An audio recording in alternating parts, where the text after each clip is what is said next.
हर हर महादेव। जय शिव शंकर, जय भोलेनाथ। दोस्तों, महाशिवरात्रि का हिंदू धर्म में विशेष महत्व माना जाता है। धार्मिक मान्यताओं के अनुसार इसी दिन देव आदिदेव महादेव और माता पार्वती जी का विवाह हुआ था। वैदिक पंचांग के अनुसार फागुन माह के चतुर्थी तिथि के दिन हर वर्ष महाशिवरात्रि का पावन पर्व मनाया जाता है। इसीलिए इस दिन भक्त भगवान शिव और देवी पार्वती के निर्मित व्रत भी रखते हैं। पूरे विधि विधान से पूजा पाठ, खास तौर पर शिवलिंग पर जल अभिषेक करते हैं और कई जगह पर तो भगवान शिव की बारात भी निकाली जाती है। लेकिन क्या आपको पता है कि शिवरात्रि के पावन पर्व पर अगर कुछ विशेष चीजें घर पर लाई जाएं तो यह बहुत ही शुभ मानी जाती है। तो चलिए आज के इस वीडियो में मैं आपको बताती हूँ कि ऐसी कौन कौन सी चीजें हैं जो कि आप अपने घर पर ला सकते हैं। साथ ही साथ आप यह भी जानेंगे कि इस बार महाशिवरात्रि का पर्व कब मनाया जाएगा और 4 पहर की पूजा की शुभ मुहूर्त कौन कौन सा रहेगा और प्रदोष काल का और निश्चित काल का मुहूर्त कब से कब तक रहेगा। सबसे पहले जानते हैं कि ऐसी कौन सी चीज है जो आप इस दिन घर पर ला सकते हैं। तो सबसे पहली चीज है शिव परिवार। धार्मिक मान्यताओं के अनुसार महाशिवरात्रि के दिन घर में शिव परिवार का लाना बहुत ही शुभ माना जाता है। आप अपने घर में एक तस्वीर ला सकते हैं या फिर आप प्रतिमा भी ला सकते हैं जिसमें भोलेनाथ के साथ साथ माता पार्वती, भगवान गणेश, कार्तिकेय जी, नंदी जी और उनके गण भी साथ में हो। मान्यता है कि घर में शिव परिवार की उपस्थिति होने से आपके परिवार पर सदैव भगवान भोलेनाथ का आशीर्वाद बना रहता है। अगली चीज है पारद शिवलिंग। अगर आप घर पर शिवलिंग लाना चाहते हैं, क्योंकि बहुत से लोग शिवलिंग का अभिषेक या प्रदोष काल हो या चतुर्दशी का व्रत हो, शिवरात्रि का व्रत हो या सोमवार का व्रत हो, तो घर में शिवलिंग की पूजा करना चाहते हैं, अभिषेक करना चाहते हैं, तो शिवलिंग की यदि पूजा आप घर पर करना चाहते हैं तो पारद शिवलिंग सबसे बेहतर होता है और उन्हीं का आपको पूजन या अभिषेक करना चाहिए। तो अगर आप घर में शिवलिंग लाना चाहते हैं तो उन्हें स्थापित करना चाहते हैं तो आप महाशिवरात्रि के दिन घर पर पारद शिवलिंग लेकर आएं। ध्यान रखें, जब आप शिवलिंग खरीद कर लाते हैं तो साथ में कुछ मीठी वस्तु या मिठाई वगैरह भी अवश्य लाएं। यदि आप पारद शिवलिंग की स्थापना घर में करते हैं तो ना सिर्फ आपको भगवान का आशीर्वाद प्राप्त होता है, बल्कि घर में जितने भी वस्तु दोष और काल सर्प दोष हो, पितृ दोष हो, कोई ग्रह दोष हो, तो वो भी दोष दूर हो जाता है। घर में शांति का माहौल होता है। अगली वस्तु है रुद्राक्ष। महाशिवरात्रि के दिन घर में रुद्राक्ष लाना बहुत ही शुभ माना जाता है।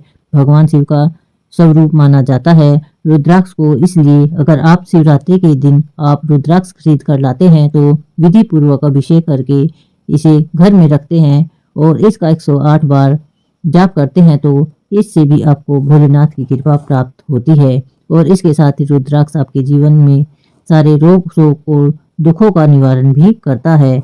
आप रुद्राक्ष की माला ला सकते हैं या फिर आप पंचमुखी रुद्राक्ष भी घर में रख सकते हैं। अब जानिए इस महाशिवरात्रि के शुभ मुहूर्त के बारे में। इस बार फागुन कृष्ण चतुर्थी तिथि प्रारंभ होगी 26 फरवरी बुधवार को सुबह 11:09 से और चतुर्दशी तिथि समाप्त होगी 27 फरवरी दिन गुरुवार को सुबह 8:54 पर।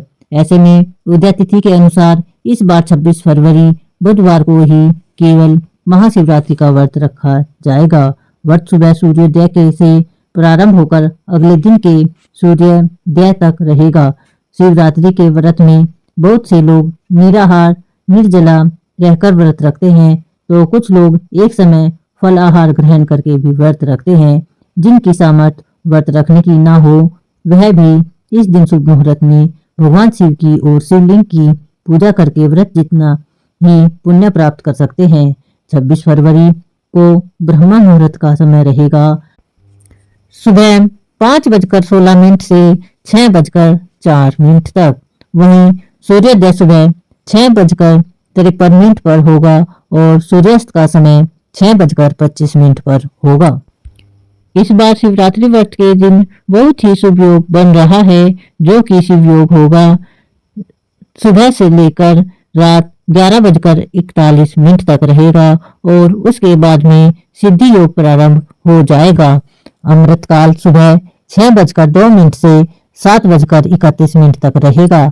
राहु काल जो कि अशुभ मुहूर्त होता है दोपहर 1:30 से शाम 3 बजे तक रहेगा और भद्रा सुबह 11:08 से रात 10:05 तक रहेगा। भगवान शिव की पूजा के 4 पहर के प्रथम पूजा का मुहूर्त प्रारंभ होगा। पूजा समय शाम 6:19 से 9:26 तक रहेगा।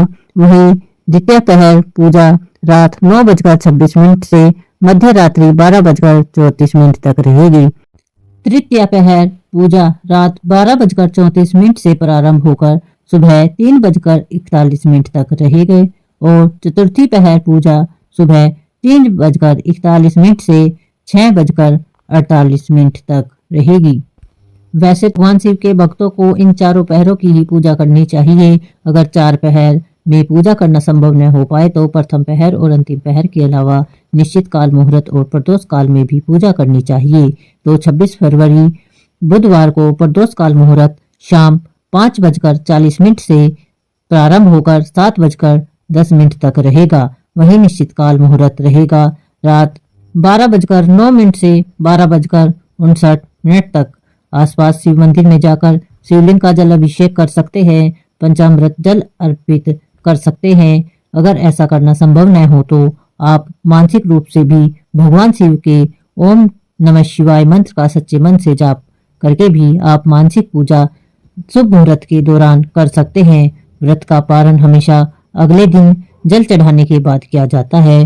तो 27 फरवरी गुरुवार को शिवरात्रि व्रत खोला जाएगा सुबह 6:53 से 8:54 के बीच में। इस समय भगवान शिव को अर्पित किया गया प्रसाद ग्रहण करके उसके बाद सात्विक भोजन ग्रहण किया जा सकता है। और क्योंकि इस बार भद्रा का वास पाताल लोक में रहेगा तो पाताल लोक में भद्र होने से पृथ्वी लोक पर अशुभ नहीं मानी जाएगी। ऐसे में भद्रा काल के समय आप पूजा पाठ कर सकते हैं, जल अभिषेक भी कर सकते हैं। लेकिन जो लोग भद्रा का बहुत ज्यादा विचार करते हैं, उसे अधिक रूप से मानते हैं, उन्हें सुबह भद्रा काल लगने से पहले और रात को भद्रा समाप्त होने के बाद पूजा करनी चाहिए। बोलो हर हर महादेव, जय शिव शंकर, जय भोलेनाथ।